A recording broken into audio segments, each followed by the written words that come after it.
This is going to sound like so much hate, and I swear it's not.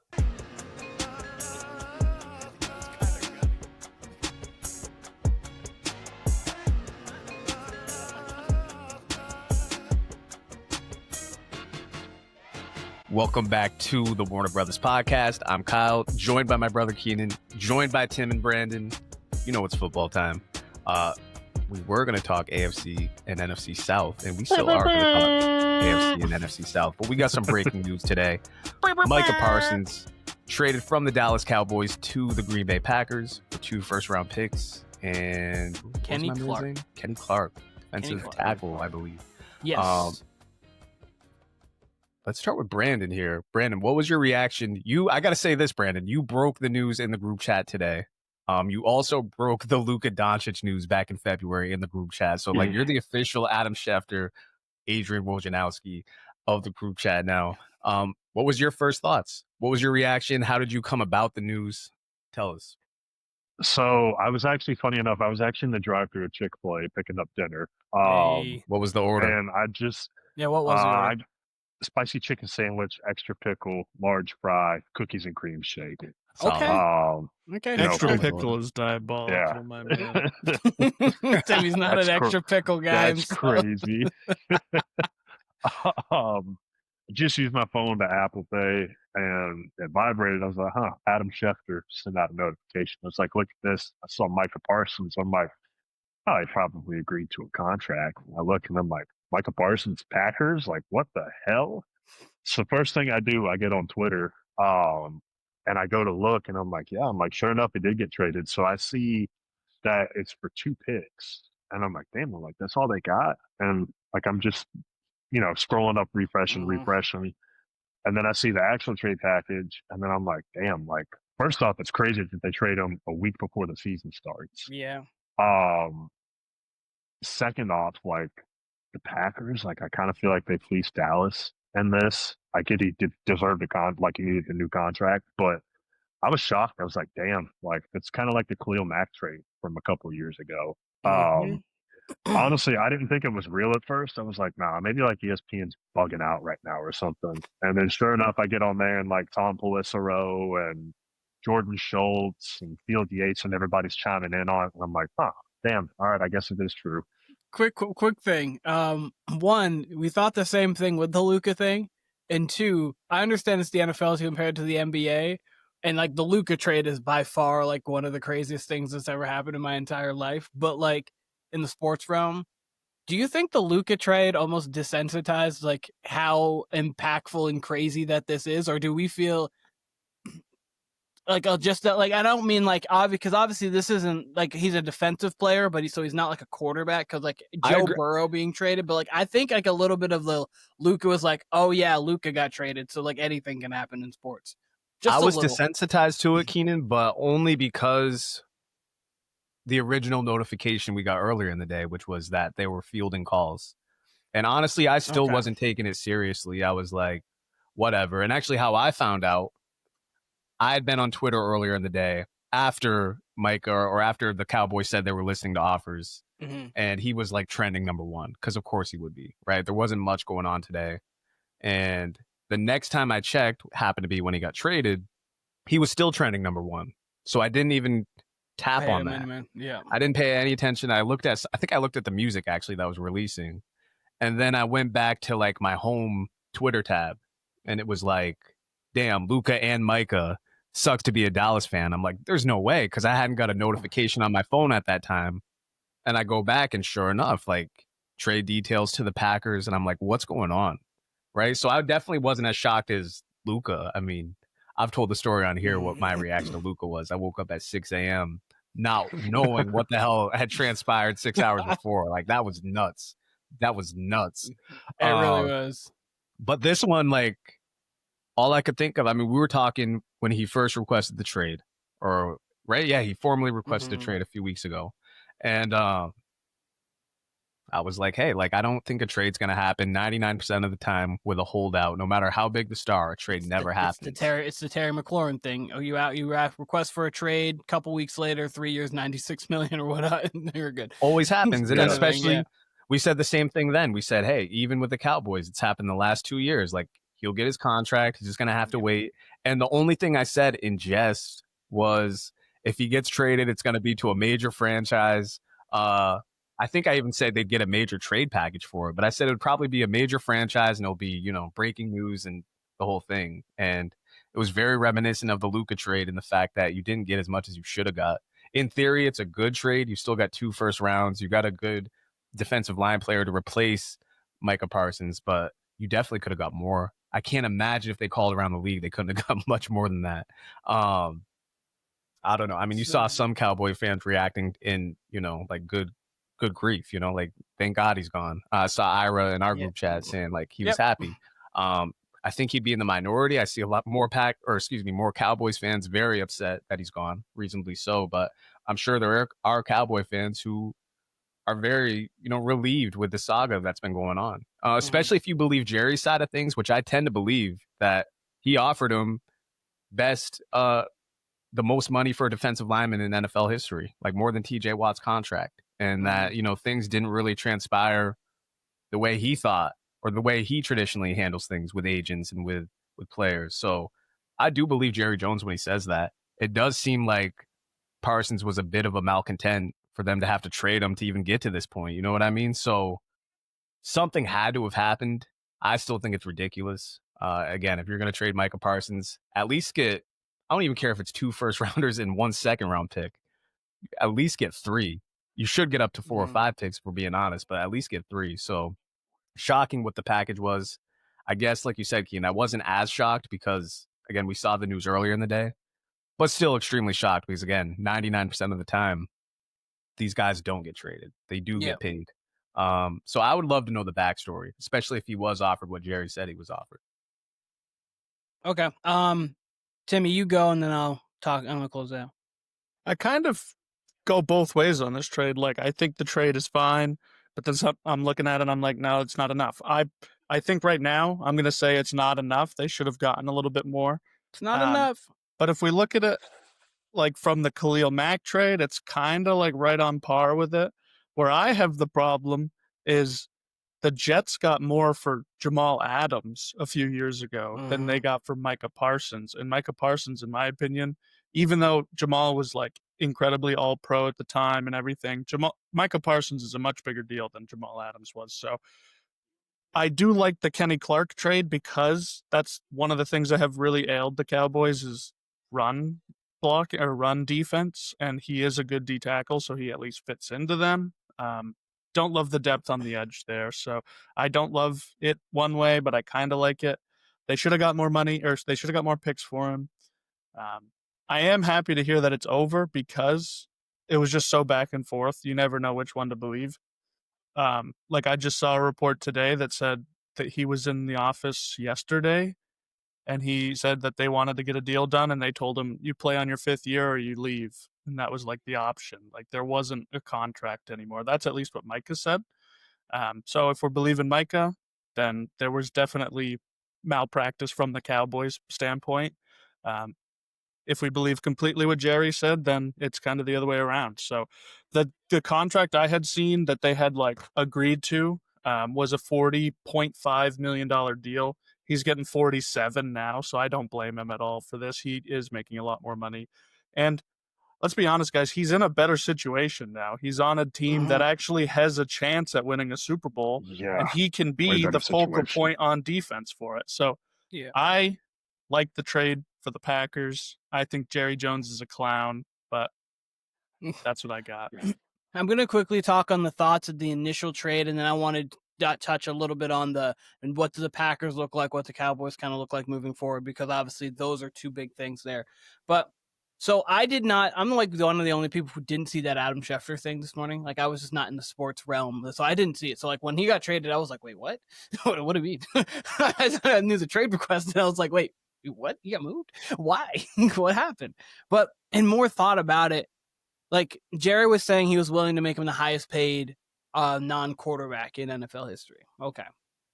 Understood. Now TJ Watt, like he was looking around 42-ish million at that point. I mean, at first it was 40 as like 40 and a half, but like that was before TJ Watt's deal. And so like even after that, like Jerry's willing to say, 42, 43 even. Like we can get to that point.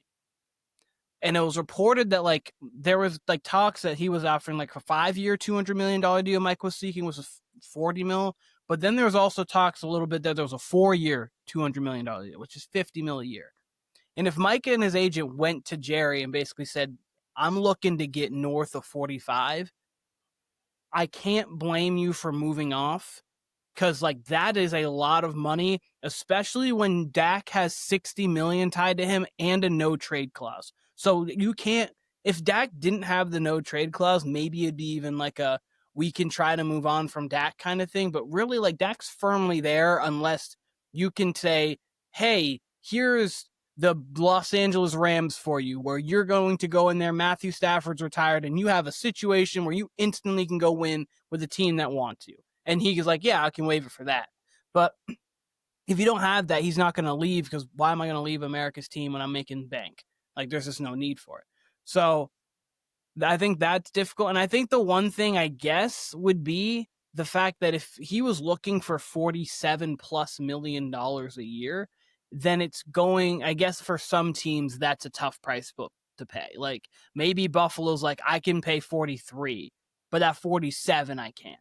Or like, hey, because it's like contractually for a lot of teams, that 47 might have been tough, which is why you might have only been able to get 2 firsts in Kenny Clark. Kenny Clark's a very good interior defender. Over the last couple years, he hasn't been the same as he was prior, but he's still a very good interior defender, really good run defender. So like, they got a legitimate piece plus 2 picks, which I think makes it interesting for them for 4. But that's kind of where my mindset was like maybe not as many people are willing to pay 47+ for Micah. Not that they don't value him as like an all-time great kind of talent. That's fair. And like we said, like we wish there was more picks involved. You would think there would be more picks involved. Mm-hmm. But with that cap room opening up, like not this season, but in the seasons moving forward, along with those 2 first-round picks, like maybe you can just build a more well-rounded team. Like Cowboys do year in and year out have a competitive team, at least. We can say that. So maybe they can build something around Dak. But I mean, this year, that's one of the reasons I had him at 9 wins. Like we did our NFC East predictions last week. I'm probably demoting them to 7 if we were to, I think I had him at 9 and 8. I'd have him at 7 and 10 now, just off of Micah. He's worth at least that. And who knows, maybe this DC is, legit, because it's not Matt Rule. It's Eberflus, right? Matt we were talking about last week. So like maybe he can get the most out of the secondary and the linebacking core and whatever's left of this defensive line.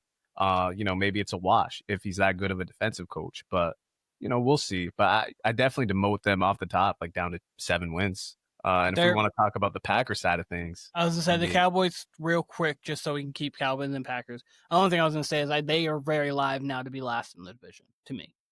Yeah. Because I think that their defense has holes, and I think that the Giants have an ability to get to 6-7 wins too. I think the Cowboys are really going to be a lesser version offensively of the Bengals. They've got worse running back play than Chase Brown. Yeah. Jamar Chase and CD, you want to call it a wash. I think Jamar's a little better, but even so, just call it a wash. T. Higgins is better than George Pickens. Joe Burrow's better than Dak. But the Cowboys do have a little bit better offensive line, even though their offensive line's not the same thing it was 5 years ago. So like they're just going to be a lesser version of the Bengals to me, and I think that Bengals are 9 and 8, miss the playoffs. I think Cowboys could be 6 and 11 to make sense. So that was all. I don't know if you guys have any Cowboys points to you, Timmy, Brandon, or in them before you talk Packers. I do want to say the Packers picks that they're going to get are going to be late first-round picks. 25 or worse. Exactly. They're going to be later on. So if they win a Super Bowl, you might as well just call it a second-round pick at that point. But it is sad to see that he didn't go for like the most picks in NFL history, because obviously he wouldn't beat the Herschel Walker trade or anything, but he could definitely be up there, beat the Khalil Mack trade, be better than that. That's what's crazy, though, is that Jerry's the guy behind the Herschel Walker trade. How did you not get more here? That's one of the first things I thought, honestly. It's crazy. And then, of course, Keenan, the second thing I thought is 2 firsts and a defensive lineman. Why couldn't the Pats get in on that? That's the other thing. And the $47 million, sign me up for it. Who are we paying? I really want to hear what else was. Could you imagine Micah with Christian Gonzalez? That's what I thought too. I was like, wait a second, I would give him 50. What a I little would have given green. him Josh Allen. They could have had Josh Allen and a first round pick, like for Micah. Like, Yeah, you know straight what up. I'm saying? Like I would absolutely. I'm right there with you. And Hands down. Timmy, I do agree with you too. And also, it was either another thing, very bad business for Jerry, or they really wanted to get it done but just couldn't get to agreements. Because before, if you're gonna get Micah, trade him before the draft so you know you can get their first round pick that year, because like that's the 18th 19th pick in the draft, and obviously you're going to assume that you're going to be worse or better. You have a worse pick, but the Packers are going to be better with Micah than without him. So you would have wanted to do that before, and that's before there's a few other contracts that got signed, so the Packers could I don't know, not that their Packers financials really matter to the Cowboys at all, but I just feel like you could have gotten a first round and 2 other firsts, and then even still maybe Kenny Clark, because the Packers are in their mind thinking, oh, we may only need to pay him 42, 43 instead of having to pay him 47. Just thought. Yeah, the reason that I hated the trade for the Cowboys so much, obviously because of the picks, I felt like there could have been at least some mid to late round picks in there. Yeah. Keenan, you alluded to it earlier. Kenny Clark isn't close to as good as what he was in his prime.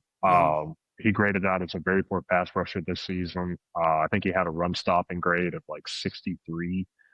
Like I think he was outside the top 50 on that. Like there was a clear decline in his play this season and even last season too. I would be surprised if he makes it more than 2 years in Dallas. I would not be surprised if he was a cap casualty next season. Yeah. And then for the picks, like my thing is with those picks, like you really have to, if they are 25 and later, like we're anticipating them to be, like you've really got to hone in and you've really got to hit on those picks, because with those 2 picks, if you take guys that are, busts or, maybe don't contribute that much, then like you essentially give up Micah Parsons for nothing. Yeah.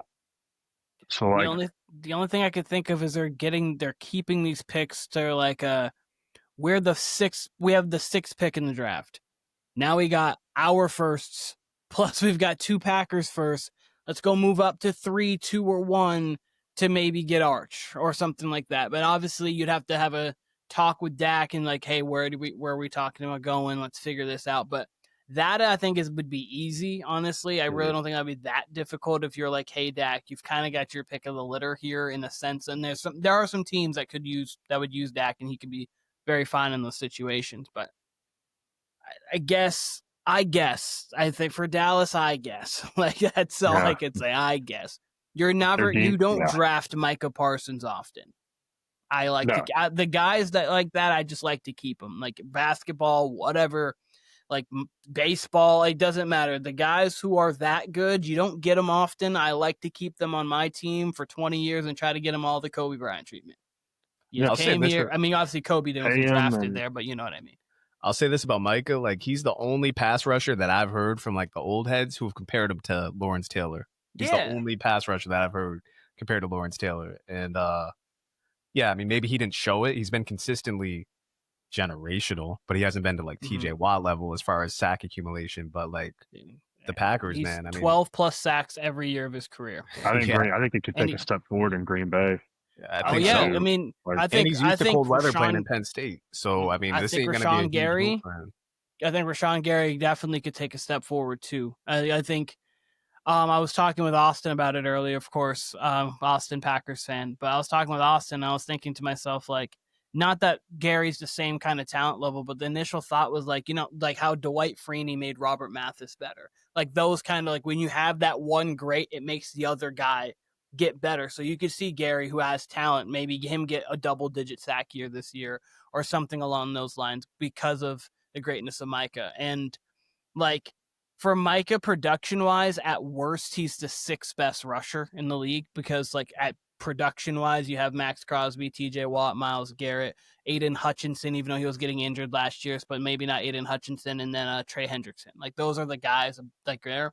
Talent-wise, he's easily most talented, probably, arguably, if you want to say TJ or Myles there, but he's the guy with the most upside because he's the youngest. So, like, the Packers now have of a guy in the peak of his athletic prime for the next 5 years or 4 years on contract. And now you pair that with Jordan Love, who's not getting paid all that much up front. He's get paid, his contract's kind of backloaded, so they're able to probably front load Micah's guarantee so that they can work the cap there. Packers are really good with that. So, and I think for Packers wise, quickly, I think this just jumps them up multiple. We won't have to really talk too much about it because we haven't done the NFC North yet.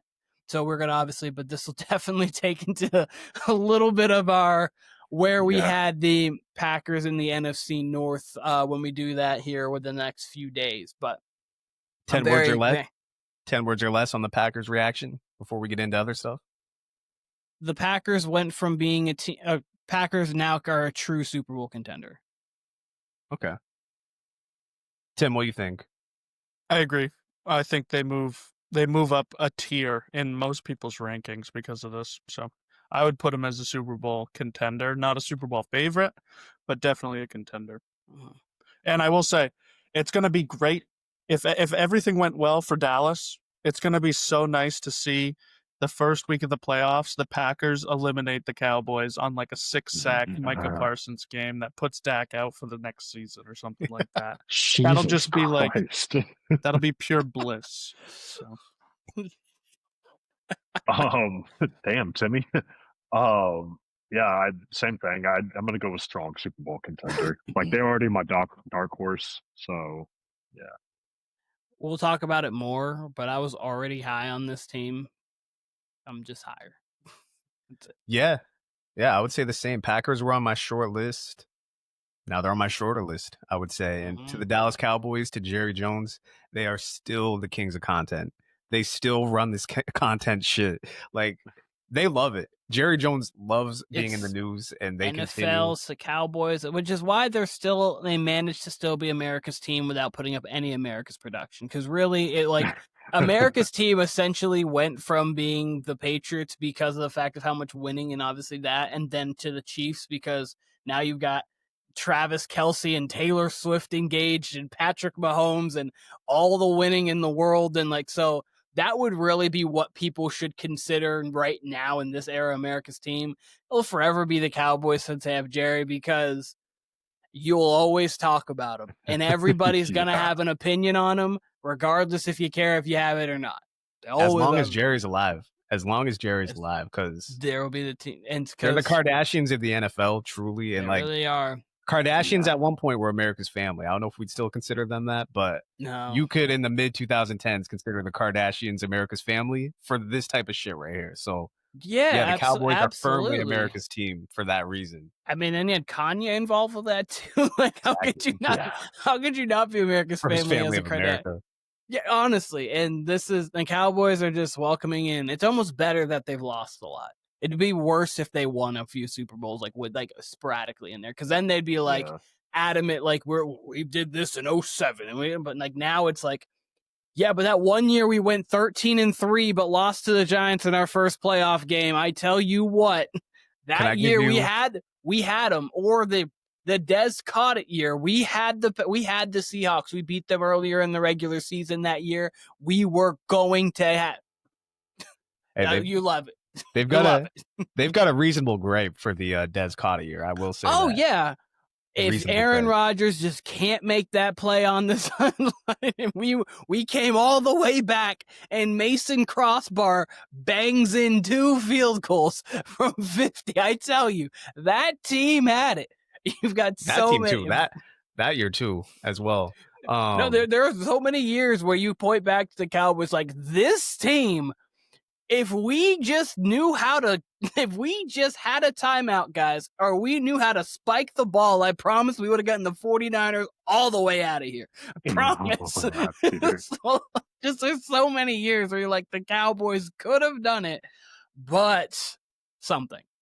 And it's They did get hosed Dez Cotta year, because I still believe to this day. Every time I watch that play back, I think that's a catch. That's a football move by Dez. That's a catch. It's a catch, and they definitely did. The only thing is, there was 4 minutes left in the game, and that would have been giving peak Aaron Rodgers 4 minutes to go score. And I probably 100%. Gonna do it, because at that 100%. Point, that's peak Rodgers. Hey, can you go get us at least 3, if not 7? Can I leave y'all with a hypothetical that would keep the Cowboys as the kings of content past Jerry Jones' lifespan? Arch Manning. Sorry. And maybe we can cut this out. No, we're not going to cut this out. But imagine if there was a handshake deal in place for after Jerry Jones passes, that he sells the team to one former president, Donald Trump. That would be Oh my God. That would be the ultimate Jerry Dallas Jones. Is also, I just want to say this: Dallas is getting the 1 pick this year. Stamp it. Luka. If there was a lottery, no, I'm saying Luka. No, I'm just saying there's somehow they're gonna get the 1 pick this year. Luka traded, and Arch Manning is going to be a Cowboy. I'm now setting it in stone. Someone's gonna have to take a crowbar to Dak Prescott's knee if that's the case. No, they're gonna do it. And Kyle, Donald Trump could easily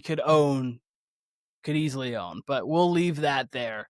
We'll get back in the cut. Honestly.